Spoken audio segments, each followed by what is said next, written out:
बदल आहे? मला असं वाटतं मराठी माणसासाठी जो पुढाकार राजसाहेबांनी घेतलाय आणि त्याला प्रतिसाद जो सन्माननीय उद्धव साहेबांनी दिला त्याबद्दल मराठी माणूस म्हणून मला अतिशय आनंद वाटतो आणि खरोखर मी राजसाहेबांचा उद्धव साहेबांचा सगळ्या लोकांचा एक मराठी माणूस म्हणून ऋणी राहील. कारण ज्या वेळेला मराठी भाषेवर आक्रमण होतंय त्यावेळेला हे सगळेजण आपापले राजकीय मतभेद राजकीय अभिनिवेश बाजूला ठेवून आपण मराठी माणूस म्हणून एकत्र येतोय. मला असं वाटतं ही भावनाच खूप आनंद देणारी आहे. मोर्चानिमित्त ठाकरे बंधू एकत्र येत आहेत याच्यात चांगल्या प्रतिक्रिया समाज माध्यमांवर येत आहेत. एकंदरीत सुखद चित्र पाहायला मिळतंय पण काहींच्या पोटात पण दुखायला सुरुवात झाली. औषध देऊ त्यांना एकीकडे ज्या ज्यांच्या पद्धतीने पोटात दुखतंय त्यांना औषध देऊ. काय सातत्यानं दर महापालिकेच्या निवडणुकीला मराठी माणसांच्या बाबतीत प्रश्न निर्माण होतात. मुंबईतील जो मराठी माणसांचा टक्का कमी होतोय हा प्रश्न प्रामुख्यानं समोर येतो. आता मराठी भाषेसाठी हे दोन्ही बंधू एकत्र आले. येणाऱ्या काळात मराठी माणसाचं अस्तित्व मुंबईत टिकावं म्हणून महापालिकेच्या निवडणुकांच्या अनुषंगाने हे दोन्ही भाऊ मला असं वाटतं राजकीय दृष्ट्या एकत्र येतील नाही येतील याचा निर्णय हे दोघं जण घेतील. त्याच्याबद्दल मी बोलणं म्हणजे लहान तोंडी मोठा असं होईल. त्याचा निर्णय तेच करतील. पण आज मराठी माणसं म्हणून आपण सगळे एकत्र येतोय. मला वाटतं त्याचा आनंद साजरा आपण सगळ्यांनी करूया.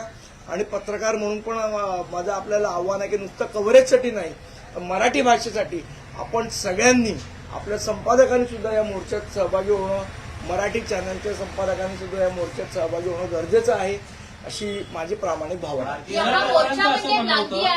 जर सगळेजण राजकीय अभिनिवेश बाजूला ठेवत असतील तर पत्रकारांनी सुद्धा त्यांचा चॅनल आणि हे अभिनिवेश बाजूला ठेवून या मोर्चात सहभागी झालं पाहिजे.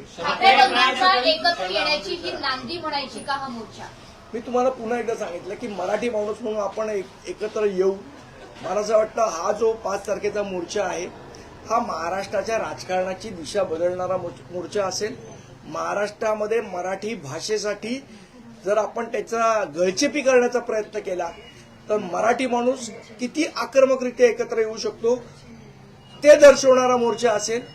आणि बऱ्याच लोकांना संयुक्त महाराष्ट्र 2.0 ची आठवण करून देणारा मोर्चा असेल. ठाकरे ब्रँड या निमित्ताने पुन्हा एकदा जगासमोर येणार आहे कारण की ज्या पद्धतीने या मोर्चाला दोन्ही ठाकरेंनी एकमेकांशी बोलून प्रतिसाद दिला. मला असं वाटतं आपण एक गोष्ट इथे थोडीशी लक्षात घेतली पाहिजे की हा मोर्चा ना राजसाहेब ठाकरेंचा आहे ना उद्धवसाहेब ठाकरेंचा आहे. हा मोर्चा मराठी माणसाचा आहे. याचं नेतृत्व हे मराठी माणूस करणार आहे आणि हा मराठी माणसासाठीचा मोर्चा आहे हे आपण लक्षात घेतलं पाहिजे. प्रसाद लाड असं म्हणतायत की मुळात गमावलेली राजकीय मिळवण्याचा हा प्रयत्न आहे. यांना मराठी भाषेचं काही देणं नाही हे प्रकार वास्तव आहे असं उपाध्ये म्हणतायत.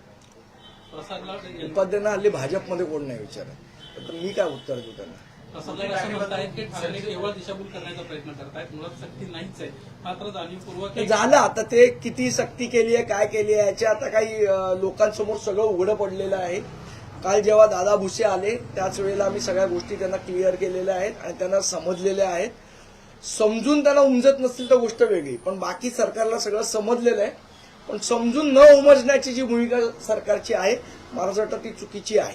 संदीपजी ज्या पद्धतीनं भाजप नेत्यांच्या या सगळ्या प्रतिक्रिया येऊ लागलेल्या आहेत याचा अर्थ असा घ्यायचा का की हे दोन्ही बंधू एकत्र येऊ नये त्याच्यासाठी आता प्रयत्न चालू झालेले आहेत? कारण का दोन्ही बंधूंकडे मराठी मतं आणि मराठी माणसं मला असं वाटतं मराठी माणूस एकत्र येऊ नये या दृष्टीने काही लोक प्रयत्न करू शकतात.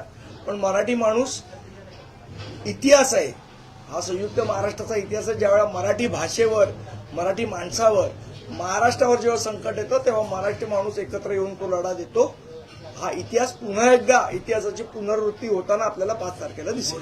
तुम्ही म्हणालात की राजकारणाला कलाटणी देणारा हा मोर्चा असेल. संजय राऊत सुद्धा असंच म्हणतात की हा ऐतिहासिक ठरेल आणि लोकांना समजेल की नेमकं राजकारणात काय सुरू आहे अशा पद्धतीचा हा मोर्चा असेल. त्याच्यामुळे केवळ मराठी हिंदीचाच प्रश्न नाही तर यातून राजकारणाला कलाटणी मिळेल म्हणजे तुम्हाला नेमकं काय सुचवाल? राजकारणाला कलाटणी याचा अर्थ असा आहे की यापुढे मराठी माणसाच्या मराठी भाषेच्या वाटेला कोणीही जाणार नाही अशा पद्धतीचा मोर्चा असेल. शरद पवारांना पत्रकार परिषद घेतली आणि शरद पवार असं म्हणाले की केवळ आव्हान केलंय म्हणून त्यात सहभागी व्हा असं होणार नाही. आम्ही ते सगळं समजून घेऊ.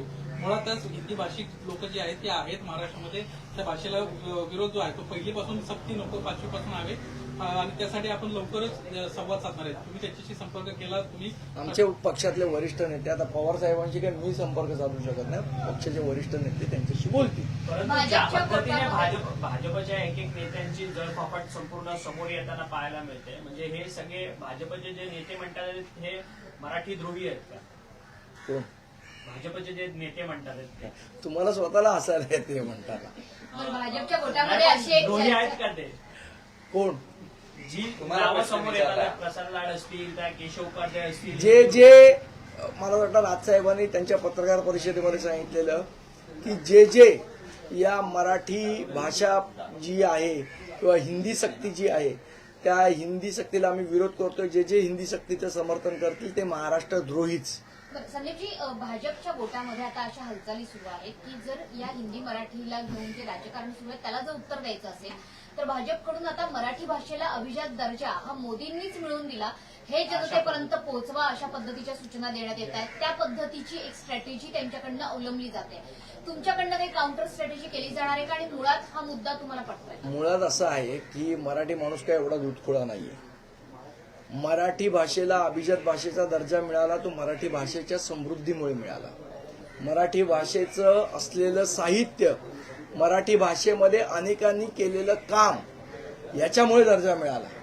कोणाचेही मराठी भाषेला अभिजात भाषेचा दर्जा देऊन कोणाला जर वाटत असेल आपण मराठी भाषेवर उपकार केलाय तर माझं त्यांना आव्हान आहे की हिंमत असेल तर त्यांनी गुजराती भाषेला अभिजात भाषेचा दर्जा देऊन दाखवावा.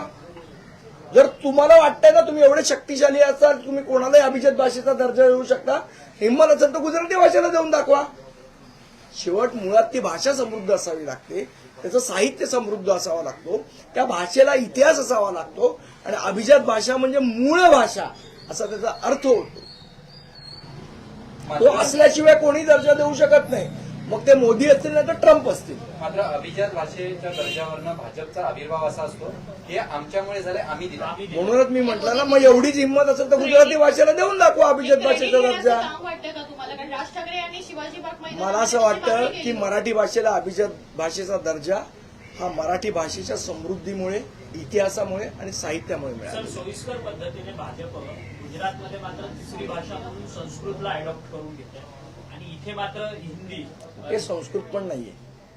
मला असं वाटतं आपली माहिती चुकीची आहे. पुन्हा एकदा आपण तपासू. आशिष शेलार सातत्यानं पत्रकार परिषदा घेऊन असं सांगतायत की हा निर्णय जो आहे हिंदी विषयाच्या बाबतीत हा आम्ही कायदेशीर कशा पद्धतीने घेतो. त्यांनी असं सुरुवातीला सांगितलं की आम्ही एक 450 शिक्षक तज्ज्ञांची समिती बनवली, त्या समितीनं ड्राफ्ट बनवला, तो ड्राफ्ट आम्ही 3800 लोकांना वेगवेगळ्या क्षेत्रातला दिला आणि त्यांनी सांगितलं की हिंदी विषय घेणं गरजेचं आहे. त्यामुळे कुठेतरी 3800 लोकांच्या निर्णयावरती हा निर्णय घेतला असं म्हणायचं का? महाराष्ट्राची 12 कोटी मराठी जनता या गोष्टीला विरोध करते. तिथे 3800 लोकांचं काय गुण बसलंय? आज 12 कोटी जनता जेव्हा सांगते की आम्हाला हिंदी भाषेची सक्ती मान्य नाही आणि कायद्यामध्ये बसवा नाही तर बसवू नका, हिंदी भाषा सक्तीला आमचा विरोध आहे. 5वी पर्यंत हिंदी भाषेची सक्ती केली नाही पाहिजे या गोष्टीवर आम्ही ठाम आहोत. आणि जर तो कायदा मराठी माणसाच्या मुळावर येणार असेल तर हा कायदा आम्ही मानणार नाही. मराठीच्या मुद्द्यावरती ठाकरे बंधू मोर्चानिमित्त का होईना पण एकत्र येत आहेत. ही नांदी बनायची का आगामी मला वाटतं तो उत्तर दिलं मी तुम्हाला. संदीप, धन्यवाद. हिंदीमध्ये एक पाहिजे. वारंवार एक गोष्ट समर्थनात जी सांगितली जाते की हिंदीपासून आम्ही पहिली भाषा का शिकवतोय, त्याचं खंडन राज ठाकरेंनीही केलेलं आहे. आणि काल राज ठाकरे बोलताना हे म्हणाले की दादा भुसेंनी हे मान्य केलं की कुठेही राष्ट्रीय शैक्षणिक धोरणात तिसऱ्या भाषेला अभ्यासक्रमात समाविष्ट करा असं म्हटलेलं नाही. मात्र ऑन रेकॉर्ड जेव्हा समर्थन केलं जातंय तेव्हा वारंवार राष्ट्रीय शैक्षणिक धोरणाचा दाखला का दिला जातोय? खोटं बोलतायत काही नेते. रेटून बोला पण काय खोटं बोला पण रेटून बोला.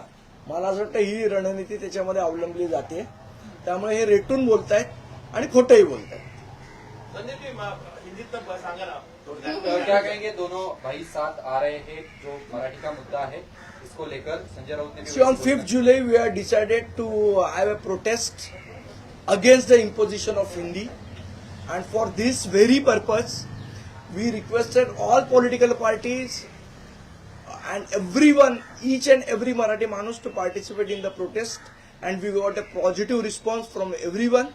So this will be a historic protest on 5th July, and it will be a remembrance of 1960 संयुक्त महाराष्ट्र चळवळ. थँक्यू.